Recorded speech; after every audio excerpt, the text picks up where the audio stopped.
यात्रा में। और इस यात्रा के दौरान इन्होंने क्या किया था, इस यात्रा के दौरान यहाँ पर भारत से जो ये काबुल गए थे, ये गए थे मोहम्मद जियाउद्दीन के वेश में।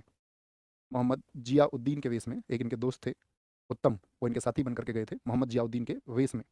एक अवतार जी थे, वो भी उन्होंने भी इनका सहयोग किया था, और विशेष लिख दिया मैंने। मोहम्मद जियाउद्दीन के भेष में, यानी भेष बदल के गए, एक मुस्लिम व्यक्ति का भेष इन्होंने धारण कर लिया, ठीक है, और साथ में गूंगे बन गए, गूंगे, ताकि बोले तो कोई पहचानेगा, और अगर गूंगे ही बन जाएंगे तो कोई क्या पहचानेगा, भेष बदल ही लिया है। काबुल पहुंच गए, चूंकि इनके पीछे इंटेलिजेंस लगी हुई थी सारी, तो यहाँ पर ऑरलैंडो मेजोटा के नाम से, काबुल से जो मास्को गए तो यहाँ किस नाम से गए थे, ऑरलैंडो, ऑरलैंडो मेजोटा के नाम से पहचान बदल के, मेजोटा के नाम से। और फिर आपका रूस पहुंच गए, और फिर रूस में होते हुए कहाँ पर आपका जर्मनी ये पहुंच गए, जर्मनी। तो जर्मनी बहुत मेजर चीज़ है, किससे मिलने गए हैं जर्मनी? तो जर्मनी किस वर्ष में पहुंचे? 1941 में पहुंचे जर्मनी, लिख लेना, जर्मनी 1941 में। इसी वर्ष फरार हुए, उसी वर्ष जर्मनी पहुंच गए, छिपते छिपाते भेस बदल के।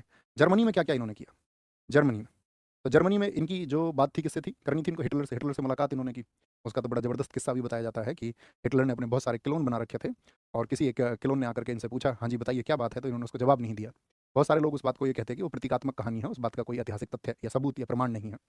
तो कहने का मतलब है कि वहाँ पर जो असली हिटलर आया था तब नेताजी ने उसको पहचान लिया था। तो आप लोगों को पता होना चाहिए कि इनको जो नेताजी का टाइटल दिया था वो किसने दिया था, हिटलर ने। और हिटलर किसी को दुनिया में कुछ समझता नहीं था, हिटलर किसी को दुनिया में कुछ समझता नहीं था, आप सब लोग जानते हैं। उसके लिए तो ये था कि वह उनकी जो नस्ल है वो सबसे श्रेष्ठ है, बाकी दुनिया में कोई नहीं है। ऐसा आदमी किसी व्यक्ति को नेताजी यानी कि लीडर का, सबसे बड़ा लीडर किसी को समझता ही नहीं था हिटलर। लेकिन ऐसे में भी कोई व्यक्ति अगर लीडर का किसी को टाइटल दे तो आप समझ सकते हैं उस व्यक्ति की इंपोर्टेंस क्या रही होगी, ठीक है, जिसको इस देश की राजनीति ने नकार दिया। तो क्या रहा, आपका सुभाष चंद्र बोस आपका वहाँ जाकर के हिटलर से मिलते हैं, तो हिटलर से उनकी बातचीत हुई काफ़ी, तो उन्होंने कहा कि भाई यहाँ से मुझे एक सेना चाहिए जर्मनी से, और जर्मनी यदि एक सेना भेज दे भारत में युद्ध के लिए, तो वहाँ पर हम क्या करेंगे, वहाँ के ब्रिटिशियर्स को हम खदेड़ के फेंक सकते हैं, क्योंकि एक फ्रंट पर तो ब्रिटेन लड़ ही रहा है आपका सेकंड वर्ल्ड वॉर में, एक फ्रंट पर अगर वो भारत के अंदर लड़ेगा तो हम भारतीयों के अंदर भी जोश आएगा, और संपूर्ण भारत फिर जर्मनी के साथ रहेगा, क्योंकि हमारी स्वतंत्रता के लिए तुम काम कर रहे हो।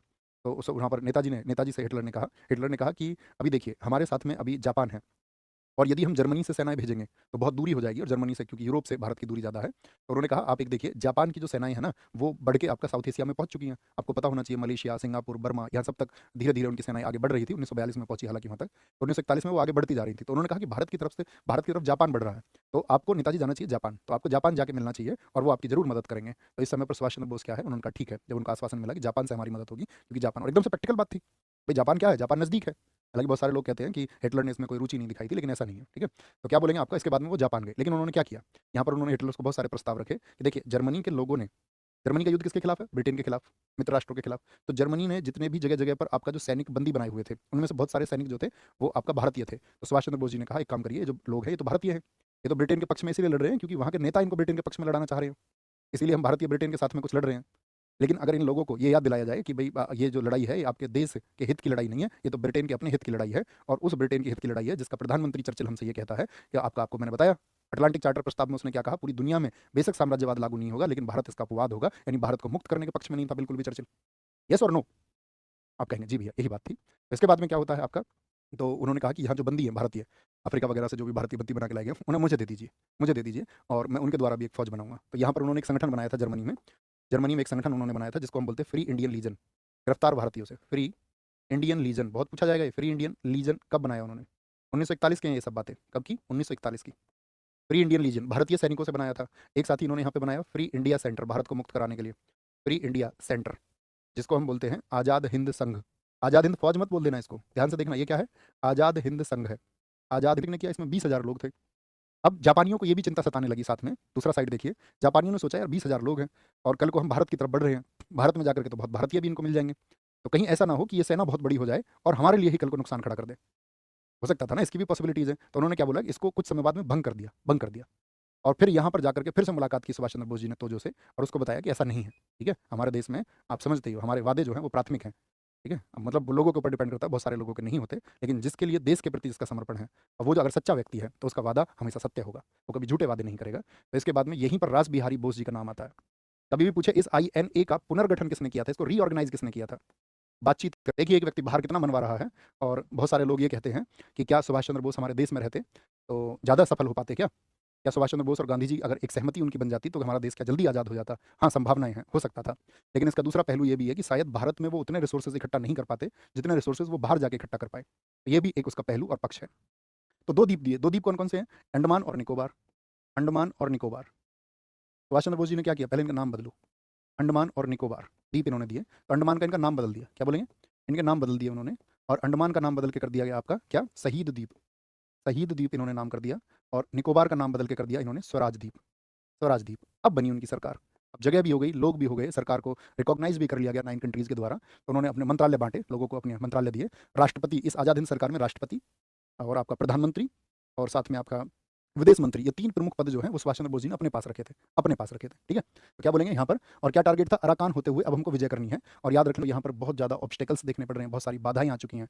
और अभी बोलेंगे अभी आपका बड़ी दिक्कत है। तो इन्होंने भारतीयों से उम्मीद की गुहार लगाई कि हमारी सेनाएं अब इम्फाल में जो है वो घेरा डाले हुए हैं। और यहाँ इन्होंने कहा कि हम अब युद्ध के एकदम पीक पर पहुंच चुके हैं, और मैं उम्मीद करता हूं कि इसके लिए राष्ट्रपिता महात्मा गांधी हमें अपना आशीर्वाद दें, आज़ाद हिंद फौज को वो अपना आशीर्वाद दें। ये उन्होंने ब्रॉडकास्ट कराया था रेडियो पर रंगून से। तो यहीं पर पहली बार वो क्या कह रहे हैं महात्मा गांधी को, राष्ट्रपिता।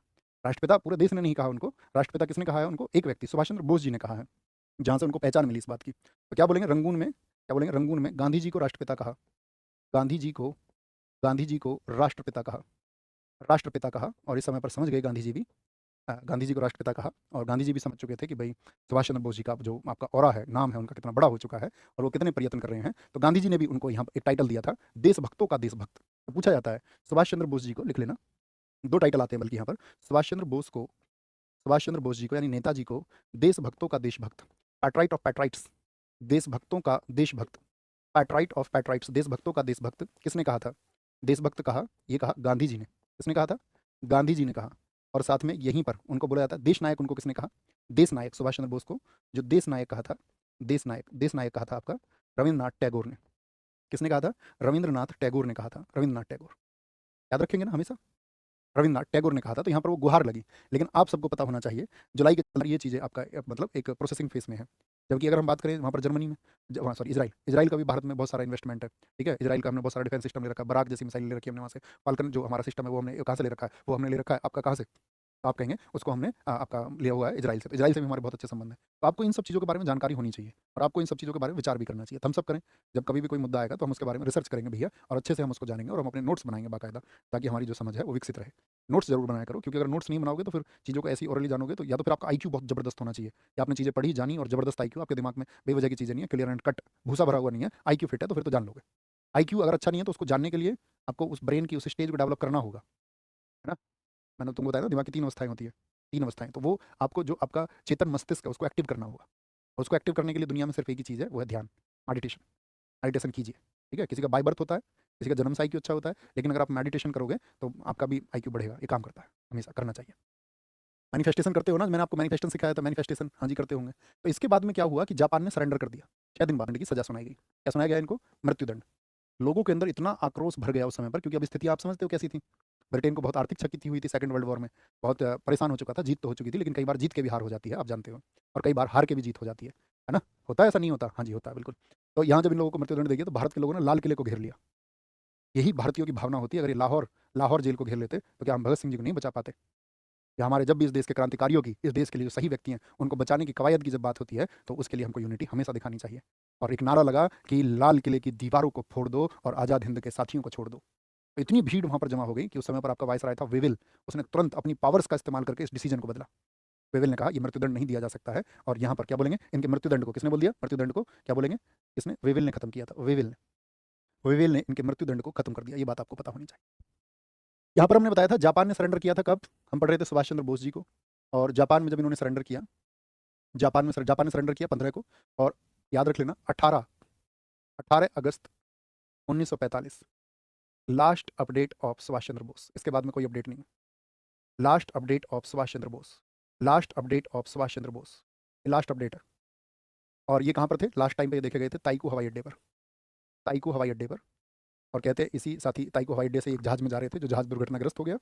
और उस जहाज के दुर्घटनाग्रस्त होने के बाद में सुभाष चंद्र बोस जी को कहते हैं कि एक आपका एहसास रहा कक्षा से, आप अपने जीवन को, उम्मीद करूंगा कि आपने कंटेंट के साथ साथ में मूल्यों को भी पहचाना होगा। जो जागृत अवस्था में होंगे उन्होंने जरूर पहचाना होगा और वो मूल्यों के प्रति सतर्क होंगे, ठीक है। आप अपने जीवन में सबसे बेहतर व्यक्ति बने, अपने लिए सबसे बेहतर बने, अपनी नज़रों में सबसे बेहतर बने। दुनिया की नज़रों का साथी कुछ नहीं है, दुनिया की नज़रों का कुछ नहीं है। और हमने कुछ लिखा था, हम उसको बताएंगे आपको, हमने बहुत दिन पहले इसको सोचा, खुद लिखा है मैंने कि हम इसको कभी बोलेंगे तो हम उसको बोल देते हैं आपके लिए। तो देखिए, सुनना तुम, है ना। वक्त वक्त की बात है साहब, आज उनका है तो कल हमारा होगा। वक्त वक्त की बात है साहब, आज उनका है तो कल हमारा होगा। अंधेरा कितना भी गहरा हो, अंधेरा कितना भी गहरा हो, लेकिन सुबह का उजाला बहुत प्यारा होगा। जो समझ रहे हैं कमज़ोर हमें, जो समझ रहे हैं कमज़ोर हमें, गुरूर उनका टूटेगा ज़रूर, गुरूर उनका टूटेगा ज़रूर। सब्र रखो जो समझ रहे हैं आज तमाशा हमें, वादा है तुमसे कल हमारे नाम का नज़ारा होगा। तो ख्याल रखिए, नमस्ते।